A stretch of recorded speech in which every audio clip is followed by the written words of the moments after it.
Good morning, beautiful people. It seems like I'm late all the time, then always apologizing. So maybe I should just stop apologizing because it is what it is. I was held up earlier today because I was on social media and I was BSing and not doing the right thing. So I only received one question last night.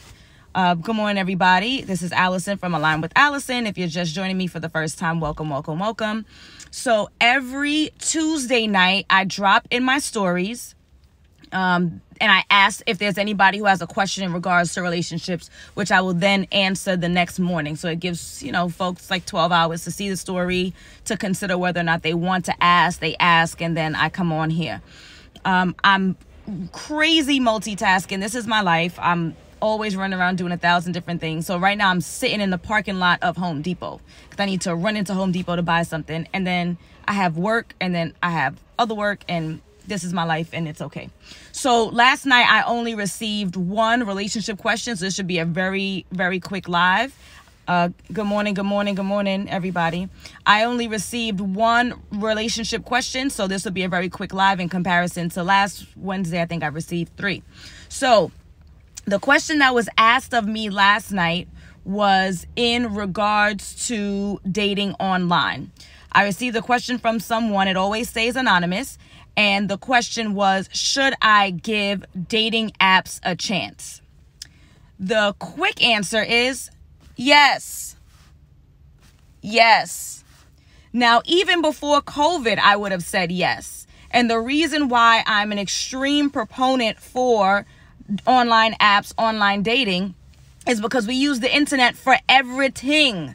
I'm using the internet right now to talk to y'all. Y'all using the internet to listen to me. What I should have done was use the internet to order what I needed from Home Depot, but I wasn't minding my business, so that's why I had to drive here in the middle of the morning.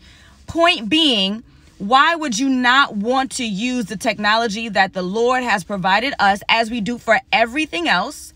Why would we not want to use dating apps in order to meet potentially new people? So let's talk about the benefits of dating apps. And then we can talk about the cons, but the pros far outweigh the cons. The pros of dating apps. Number 1 is convenience.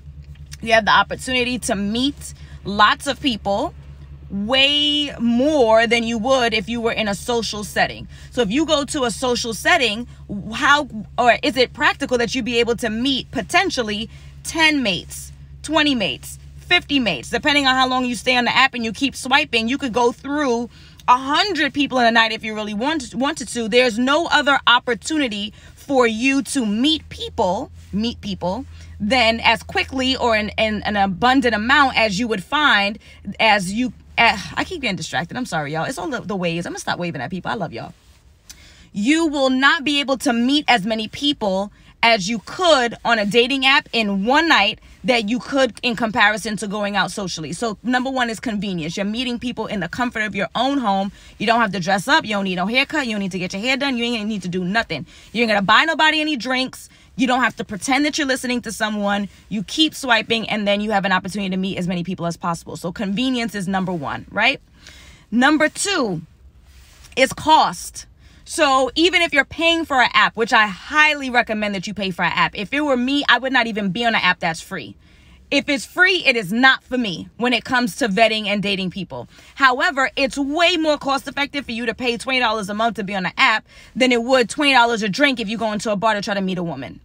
Or it would for you to get your hair done or your nails done or buy a new dress or buy new shoes or do whatever it is because you know that you have this event and there's going to be potential mates out there.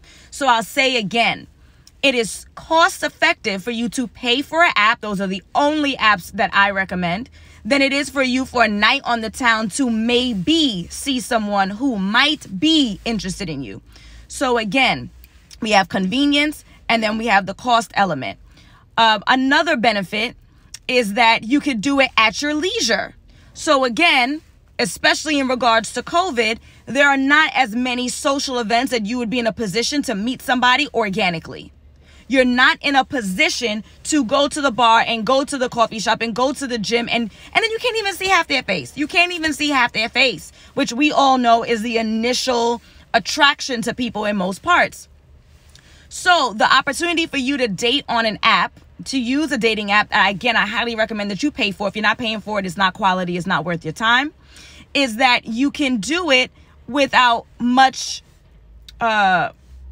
somebody's backing up into me, so like a pilot is about to hit me. Not like a pilot, the car. This is why you shouldn't do lives in your car, and you should not do it when you are sitting in the parking lot of Home Depot. Nonetheless, now I lost what I was saying. Dating apps, cost effective, the convenience. Somebody in the comments help me out. Yes, Somoyo. When you say you need referrals for apps, I'm working on that. So I do have like a general list, but business is business. And so I'm going to stop recommending people willy-nilly, and I need to make sure that all my ducks in a row before I continue. But to give you a general response, I highly recommend paying for an app. If you're not paying for it, it's not worth it. Now, I'm not saying that there won't be jokesters and whack-ass people that's going to be on the paid apps, but you are going to have higher quality matches and more serious candidates on the apps that you pay for.